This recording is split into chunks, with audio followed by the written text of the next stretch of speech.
Imagine a theme park filled with characters like the Smurfs, BoBoiBoy, and even some DreamWorks favorites.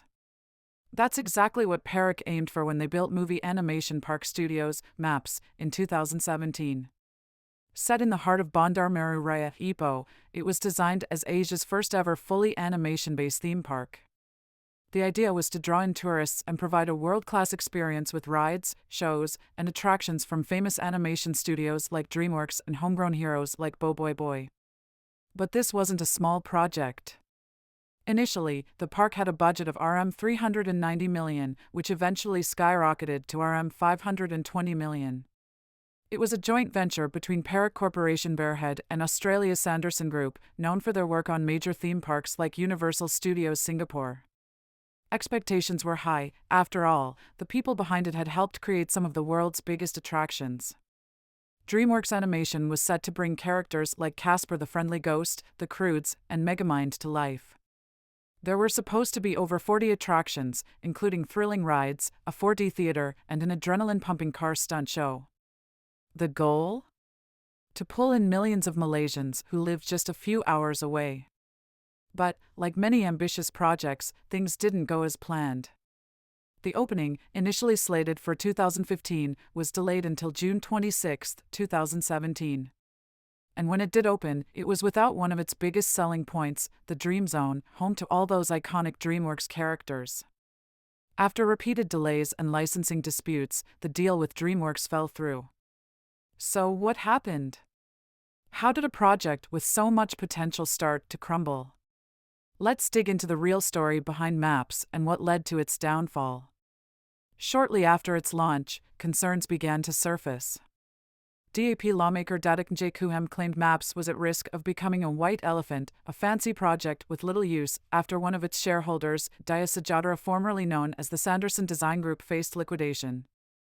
However, the Perak State Development Corporation's deputy CEO, Rustam Apandi Jamaluddin, quickly clarified that Daya Sejahtera owned only a small portion of shares, and their issues wouldn't affect the park's operations. PKNP held 51% of MAPS shares through Perak Corporation Berhad, while the rest were owned by RSG MAPS, a private development company. Rustam reassured the public that Daya Sejahtera's role had been as a contractor, and their liquidation wouldn't interfere with the park's future. But while officials downplayed these concerns, others were raising alarm bells. Canning Assemblyman Wong Kawo pointed out that the Dream Zone, which was supposed to be one of the park's main attractions, hadn't opened. And, he said, only around 200 people were visiting the park daily. The park's COO, Mohammed Farid Abdulaziz, countered these claims, saying the park saw 6,000 visitors over the previous weekend. He explained that DreamWorks had been acquired by Universal Studios, which had its own set of requirements. Despite these reassurances, things went downhill fast. Perak Corporation Berhad, which owned a majority stake in the park, began to feel the financial strain. By 2019, they were considering selling their 51% stake in MAPS operator, Animation Theme Park Private Limited Company, to the Perak State Development Corporation. The project had initially been budgeted at Rs 390 million but eventually ballooned to Rs 607 million. The park's losses became staggering. In 2018 alone, Perak Corporation recorded losses of Rs 147.2 million. To reduce costs, MAPS changed its operating hours and even introduced a pay-per-ride model, but nothing seemed to work. In January 2020, the park closed its doors for good. The closure sparked outrage online. People took to social media to express their frustration.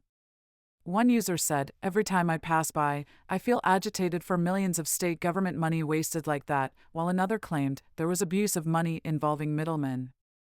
By 2022, MAPS and its assets, including rides and buildings, were put up for auction. MAPS had the potential to be something incredible, a place where animation came to life. But in the end, it became a lesson in the dangers of overambition and mismanagement. Thanks for sticking around to hear the rise and fall of MAPS.